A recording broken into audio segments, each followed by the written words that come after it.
Okay. Well, good afternoon, everybody. I'm so happy to be before you. As you all can see, I'm Christina Wynn, and I'm the Outreach Director for the Goldman Sachs 10,000 Small Businesses Program. So I always like to start off by asking who knows someone who's gone through the program or kind of how you heard about the program. Does anybody know anyone who has graduated from our program? You do. You don't. Awesome. 1871 is awesome. That's one of our partners in the Illinois Hispanic Chamber of Commerce, too, and that's probably a big reason why you heard about us. So, again, my name is Christina Wynn. I'm the Outreach Director, and so we'll get started with this presentation. So, 10,000 Small Businesses has been around for about 8 years now. It came to the States in 2010. It started off as a program called 10,000 Women. And this was done in third world countries, specifically with women in business, same structure, same idea of job growth and creation, but it was specifically for people in women specifically in third world countries. So it was brought to the States in 2010 and brought to Chicago specifically in 2011.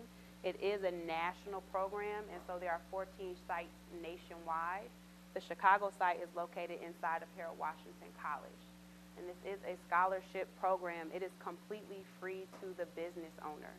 So after we get through the presentation and you learn more about the program, just understand, even if it doesn't necessarily benefit you right now, spread the word. It's a free program. It's a really, really great program. You'll get a whole lot out of it as a business owner if you do go through the program.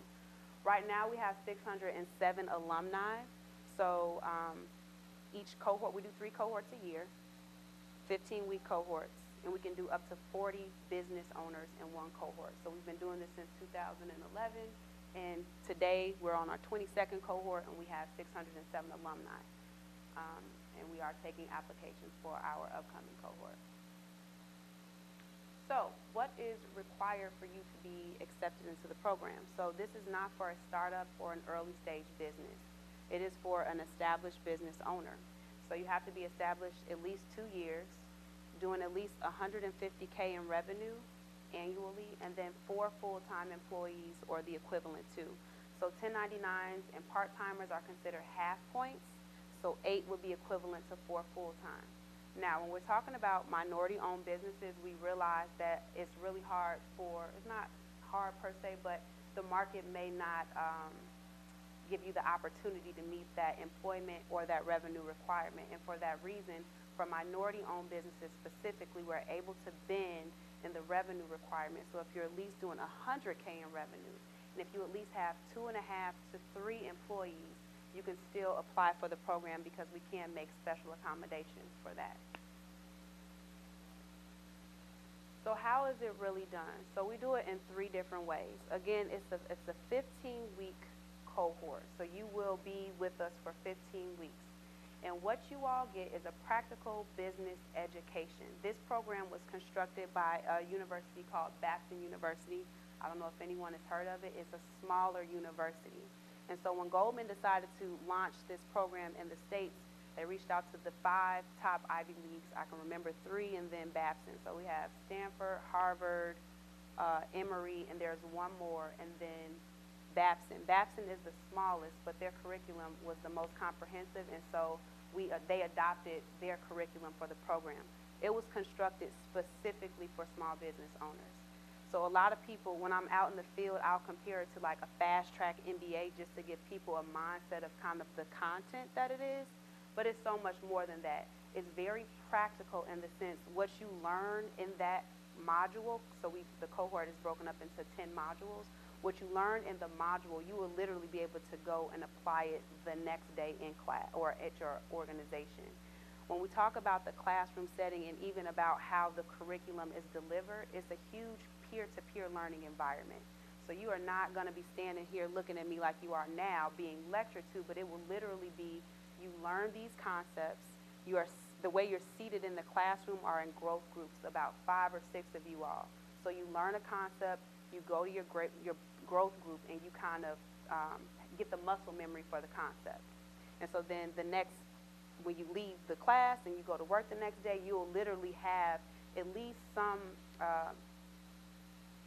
you've had some experience doing whatever this new concept is that you may have not been otherwise doing it. So you can literally go and just implement it into your business the same day, and that was done intentionally. We know that you don't have time to go and get an MBA, and so they wanted to make sure the curriculum was very practical. The next thing that you get is a network of support. So while you're going through the program, you actually get a business advisor that's going to work with you one-on-one. So everything, because it's going to be a lot of information, honestly, throughout the duration of the process. So the point of the program is to help you grow and create more jobs within your organization. I should have opened it up with that, honestly. The point of this program is to help you grow your business and create more jobs within your organization. So with that foresight in mind, what you come out of the program with is a growth strategy. It's going to be a robust document of 100+ pages. Each module that you do, the bridge work, homework for the next module is literally going to be you building out that document. So you learn a concept, you go home, you think about your business and how you want to apply that concept. And so then at the very end of the program, you'll have a robust document that says, this is what I want to do to grow my business. This is how I'm going to do it. These are the resources that I need. This is how long it's going to take. And we literally hold your hand through that entire process of understanding what you really need, how to access that, etc. And then capital to expand. Access to capital is huge. That's 9 times out of 10 when I meet business owners, that's what they need is that capital piece. And I know people affiliate Goldman Sachs with the investment bank, but we're the foundation, so we like to clear this part up. We don't actually give you money, okay? What we do is, if access to capital is really what you need, we have a couple of different things. We have a lending clinic. So outside of the modules, the core curriculum of the program, we have 5 workshops. Finance is 2 financial workshops because that's huge, and people have a hard time, if you're not an accountant, just learning the concepts of accounting. So it's 2 financial clinics. It's a lending clinic. So you will have an opportunity to be in a room with different type of lenders, philanthropic, conventional lenders, CDFIs, all these different type of lending bodies where you will have an opportunity to have a conversation and say, hey, this is my business, this is what we're doing, this is what we're looking to do in the future. What do I need to have in place so that I can have a better chance at receiving the lending that I'm looking for? So we will literally, we have partnerships with pretty much all the lending bodies in the Chicago small business ecosystem. And so we will literally put you with those people so you have a direct point of contact, you know what you need, and we can help you build out whatever it is that you need in order to get that access to capital. So some of our partners, this is an old slide, so we have way more partners than this. But I'll just say my job as the outreach director is to foster those relationships with the different players in the small business ecosystem. There are many out there. I'm doing something every day, and it's for the benefit of our business owners, because what you really need is resources. You probably already know what you want to do to grow your business, but you don't have the resources. That's probably why you're here, trying to figure out how do I know what I'm trying to do, but I need to maneuver through it.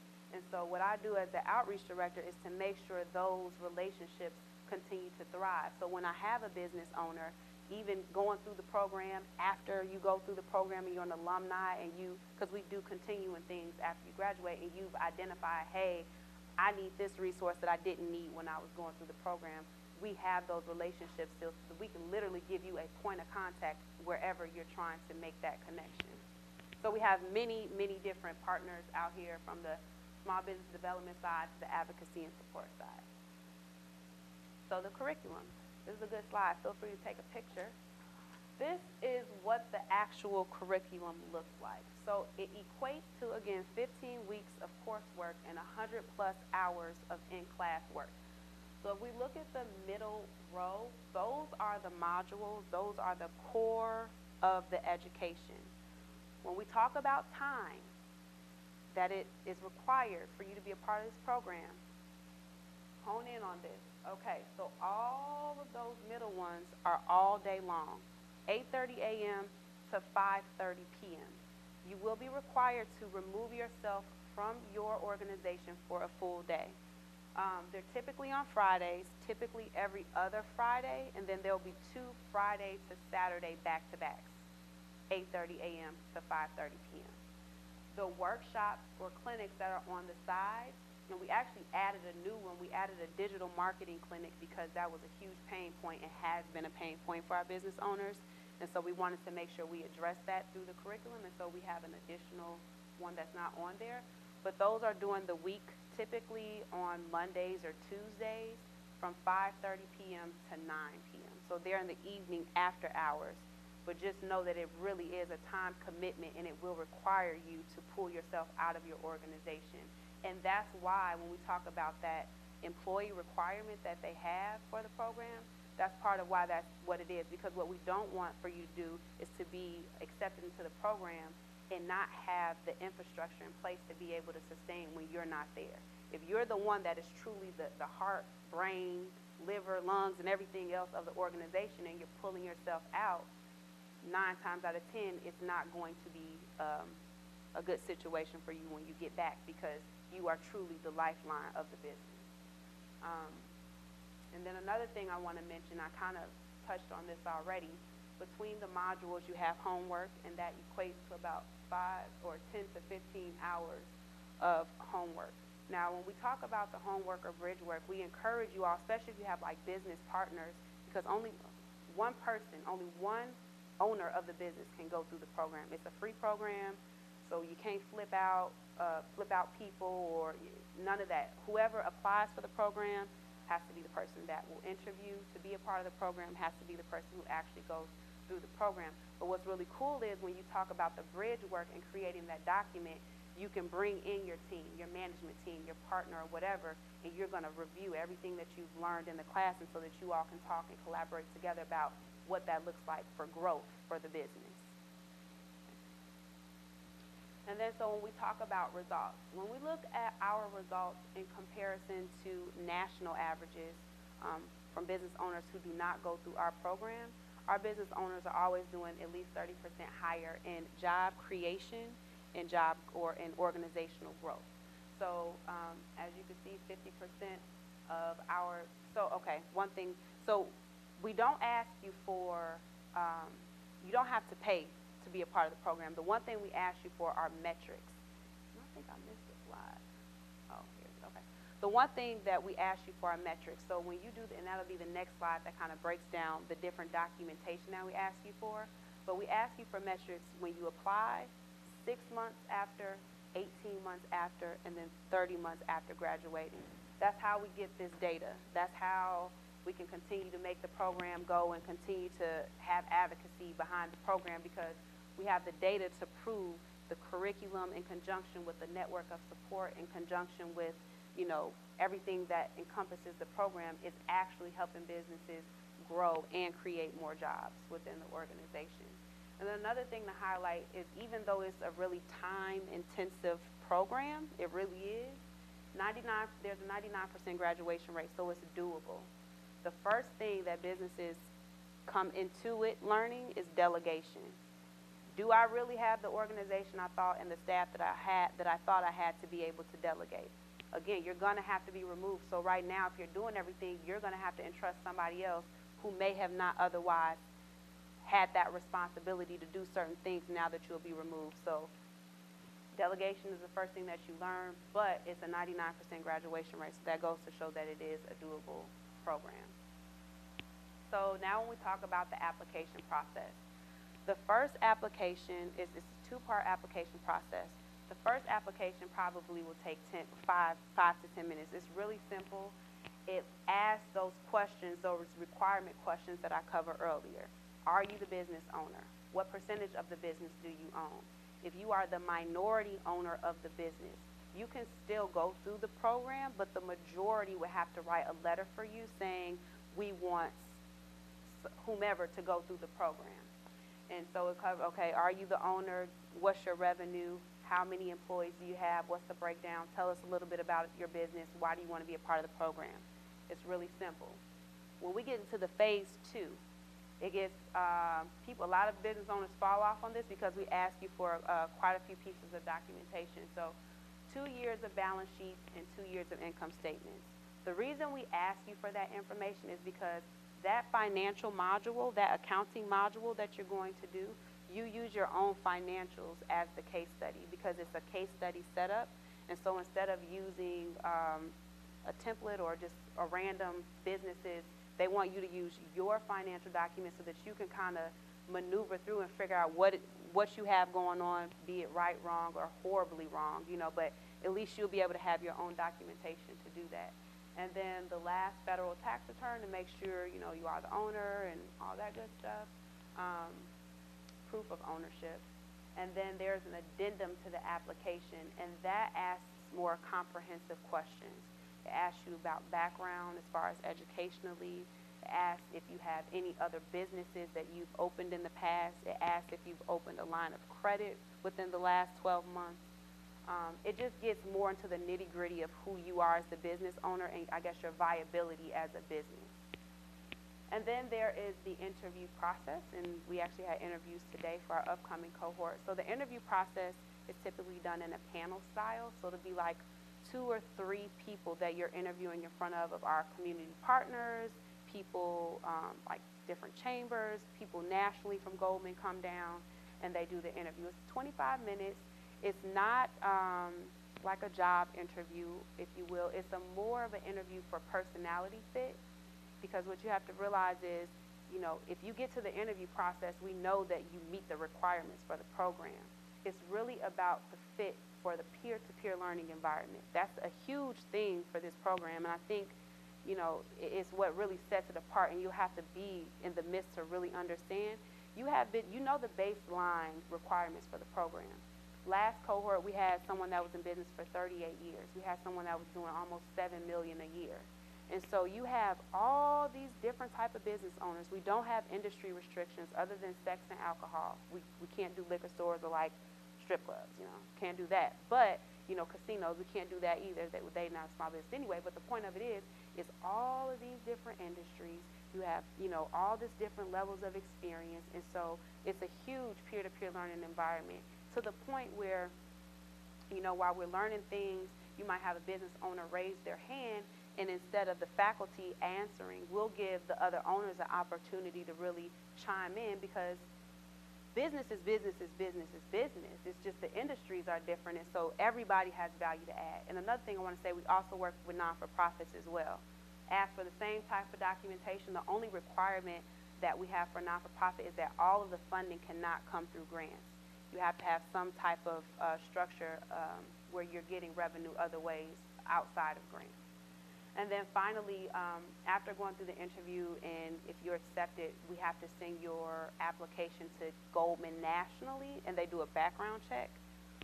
I'm going to assume it's a criminal background check, like they've never told us, but I mean, I'm assuming it's going to have maybe some financial stuff there, but there's a background check that people have not passed before, and so just know that you will have to go through a background check. And then once you're accepted in the program, you get to start. And one thing I do want to mention, if you go through the interview and everything, the process, and you're accepted, and you look at the calendar, because we'll give you a calendar so that you know when the dates are that you have to be there, and you say, hey, I know that I'm going to miss at least a couple of these. You're able to defer to the next cohort. You won't have to reapply, do anything over again. You just get to start, but you can only defer one cohort. And that is really the end of the presentation. And now I'd like to open the floor for questions. And this is my contact information, so please take a picture, or I have cards as well if that's easier. But if you have any questions after, and this is something I would encourage you, look at the website. Look at some of the testimonial videos.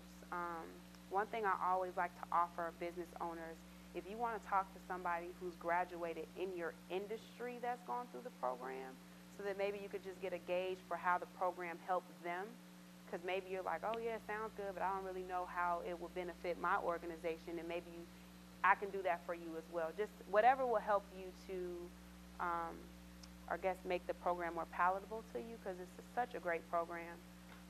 So take a look at the website, look at some of the testimonials on there, really get to see what the program has done for business owners.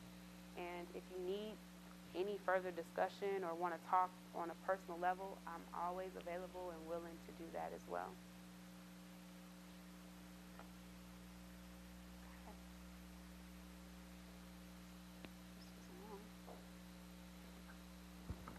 Thank you.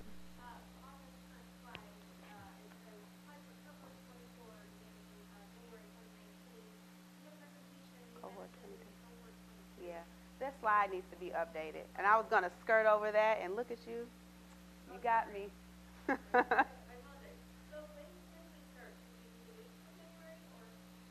That's a great question. So we do rolling applications. So you can apply anytime. We do 3 cohorts a year, and it literally comes out to where we have like 2-week breaks between the cohorts. So it's rolling applications. You can apply at any time. You can start, not finish, and come back. But you can always, it's rolling applications, so you can always apply.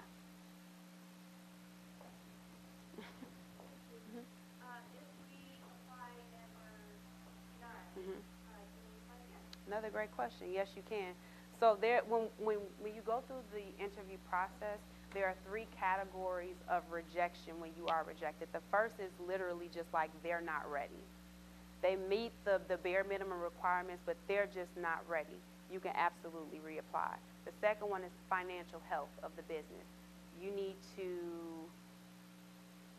which is kind of, I know it's a little bit hypocritical because we deal with finances so heavily, so it's like, if I don't meet the view, how could you? But it's like, if you're at the point where it's like your ship is about to sink and you're looking for the program to kind of get you out of that hole, that's not what it's for. It's for a business owner who, you're not thinking, you don't know how to grow. You're okay, you kind of maybe have plateaued, maybe dipped a little bit, but more plateaued and can't really figure out how to now grow. It's really for that business owner. But with that denial, you can still reapply. You just have to get the financial health better. And then the third one is just like they're not a good fit at all. And so that person is not able to reapply.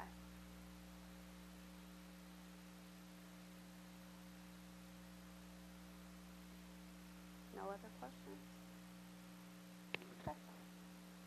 Okay.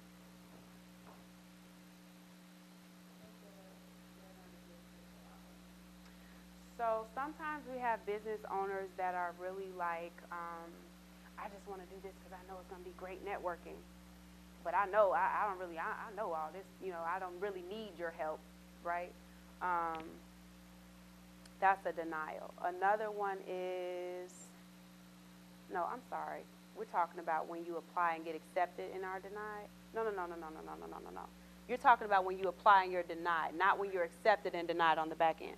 So right, so business owners who think that they already know the information and their motive is not really to build that business acumen. It's more so, I know it's going to be great networking, because it is. Let's be honest. You know the bare minimum requirements, so you know you're dealing with business owners who at least have a little bit of change. So you have owners that come in that way. You have owners who aren't necessarily doing it to create more jobs. Now, this is a big thing. We literally want you to be doing this with the intention of growing your organizations to bring more job creation within your communities. The thought of it, the true thought of it is, and this is very true, if you can pour into the business owner, they can help the local economy, because you can employ people, you can donate to your schools, you can do, you have more of an impact when you can really build up those small businesses. And so that's the point. Looking for business owners who not only want to grow, but their foresight is helping their local economy, helping to sustain their local economy.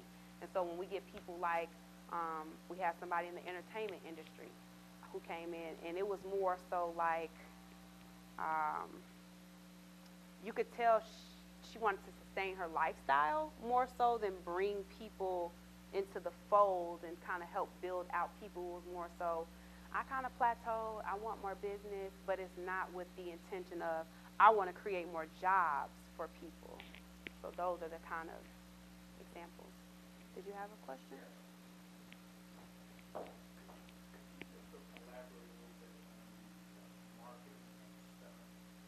Sure. Absolutely. So the marketing and selling piece, when you say elaborate, tell me what you mean by that. I'm sorry. Of what you're learning? Gotcha. Okay. So with marketing and selling, because it is general and it's not industry specific, it's very general understanding. So helping you do like market research, go to market stuff, depending upon what your industry is.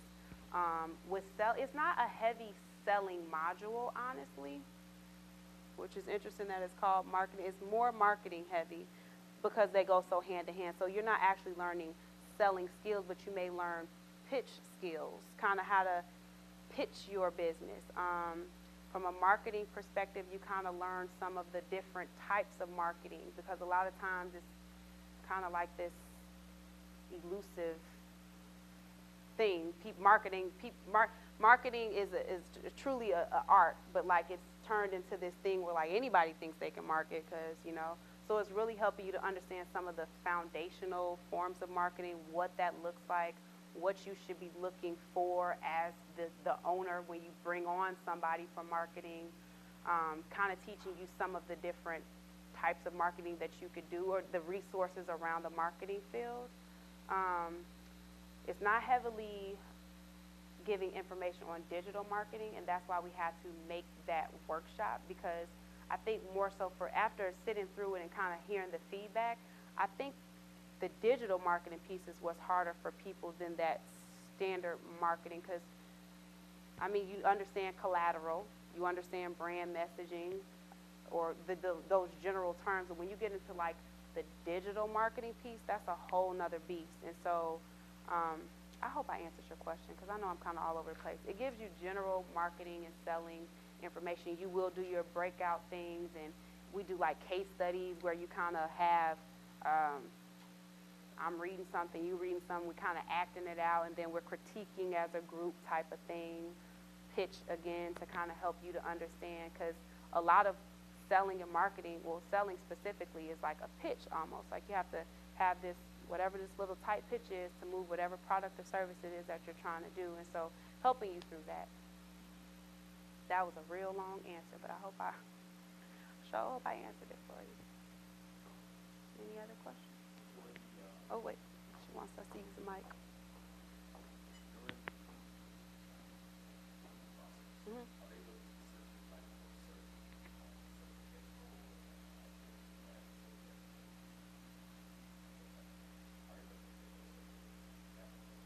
That's a great question. No.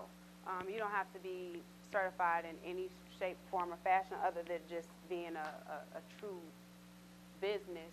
A lot of times people end up finding those type of opportunities as their growth opportunity, because maybe you haven't been doing government or state or whatever bid and procurement in the sense that you need to have those type of designations. But absolutely, those are things that as you grow and will be offered to you as, things. Nope. That's really good though, but even still, like, don't feel discouraged or anything like that. Apply, please. Give you leverage? Not, unfortunately not. Sorry. Ask away.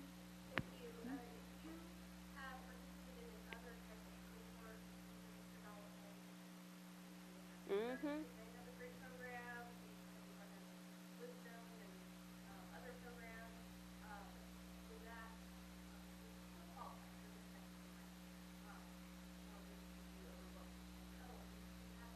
Absolutely. You would absolutely still be qualified, and we have a lot of people that do more than one different like cohort of educational business development based program, and we partner with a lot of people. Bethel New Life, Sunshine Enterprises has one, Chicago Urban League has one, WBDC has one. It's a lot of different programs. What I will say is our program is one of the only ones that addresses the established business owner. Most of them are like startup, early start type of developmental programs. That's what kind of makes this special, is because this isn't for that business owner. It's for somebody that's more established and kind of has gone through those woes, and it's literally like, I know what I'm doing, but I need help to propel me to the next level. So yes, you absolutely still qualify, and no, you would not be, looked over in any shape or form or fashion.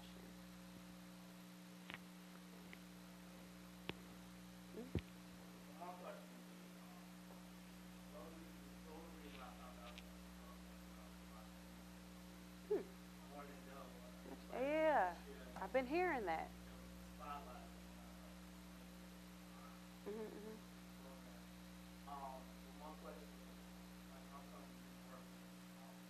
Mhm.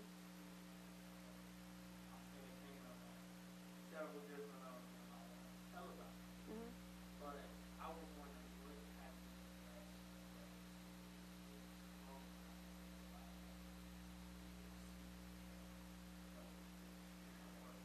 Excuse me. That's a really great question. So, we don't. It's not. I thought I turned it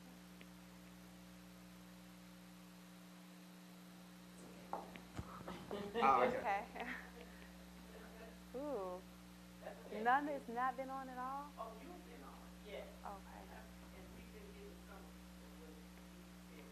Okay. Okay. Okay.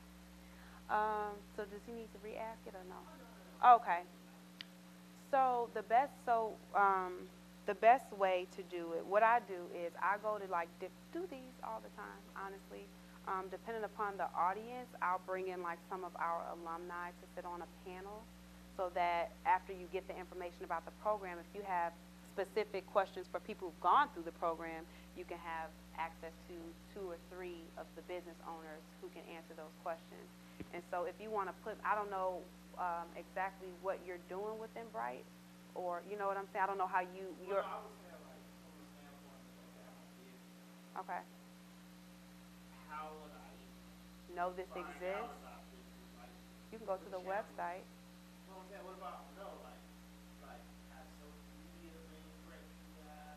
Okay. The best referral source, the best way that we are able to recruit businesses, I should say, are through referrals. Honestly, that's 85% of the businesses that we get are through referrals of owners who have already gone through the program. Because the thing of it is, even in doing outreach, I meet a whole bunch of business owners. Most of them don't qualify for the program because most business owners who do are not going to these type of events. They are in their business doing their business. That's where it becomes challenging. And so we do use social media. This is my internal Landra, everybody. And so I was blessed to be able to get her to kind of help with some of that because we realized that, yeah, it's a deficit there because the actual audience we're trying to get doesn't necessarily go to the different events that I'm at. It's more of the startups and early stage. So what I will say is we're trying to do something a little creative with WBDC. I'll do a Facebook Live of the presentation. And so, but those are things that we could do. It's easy to do a Facebook Live. I could do that anywhere. And then even if you want to do it just for your group, like it could be a private chat group, and I could do, a Facebook Live for you.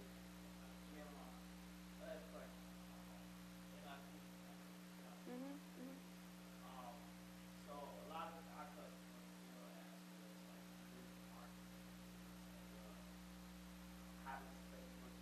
Mhm.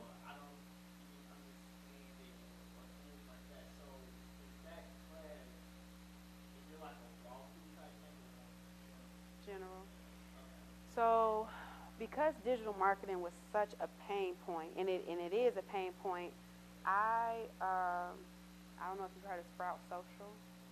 So Sprout has like this platform that centralizes all the different social media. So when you have somebody that's kind of over that, if you have LinkedIn, you have, Facebook, YouTube, all these different channels, you can streamline it to one platform and you can create a content calendar that makes sense to anybody.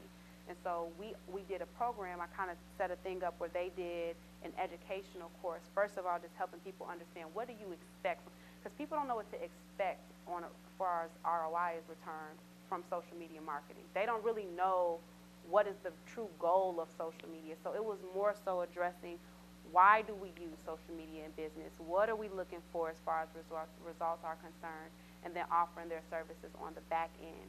But to answer your question, it's not an in-depth workshop on social media. It's more general to kind of help people understand what it's used for, how to best utilize it in their organization. Yeah. Yes. Yep. Thank you. Mhm.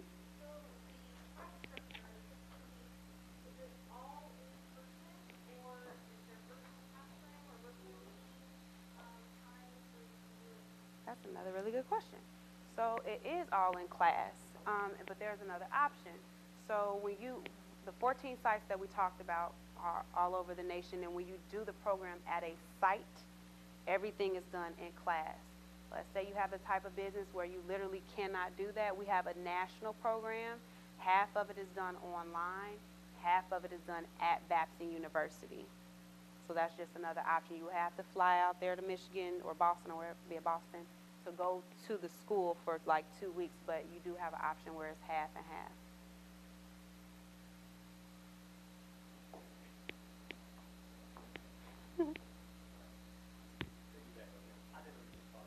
Yeah. Nice. Who? Oh, Carlos Gilbert. Awesome. Yeah, she's great. Mm-hmm.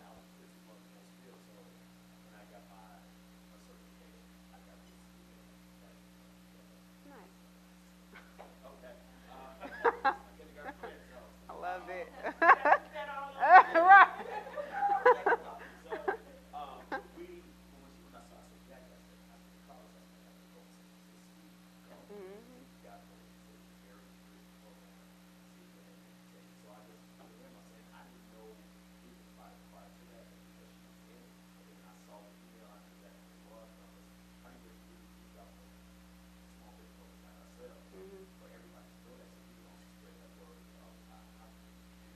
So what I'll say is this. They brought me on specifically for diversity and inclusion.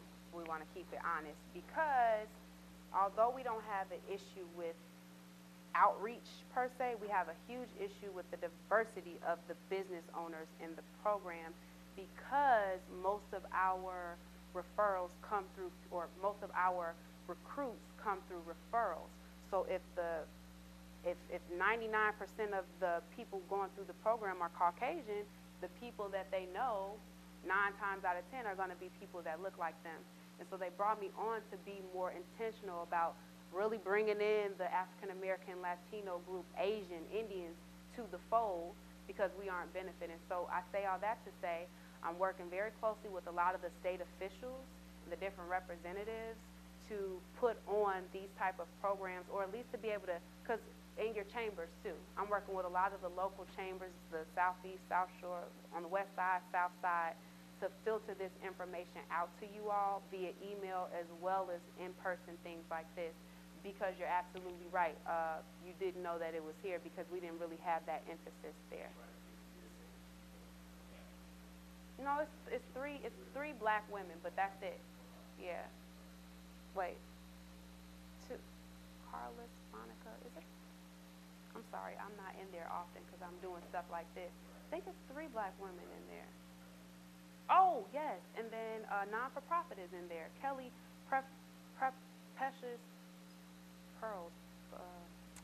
Kelly Fair is Precious Polished Pearls. Polished Pearls. Okay. So now, sorry. Yeah.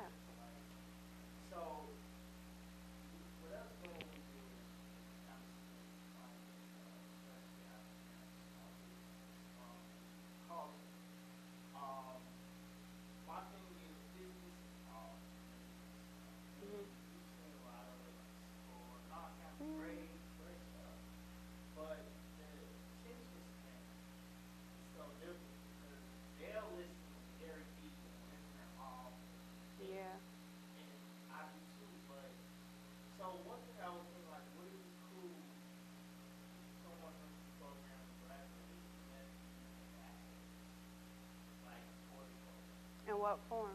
Like, so for example, if I graduated from this program, I wouldn't have to be an ambassador of the program, but I'm speaking about my base.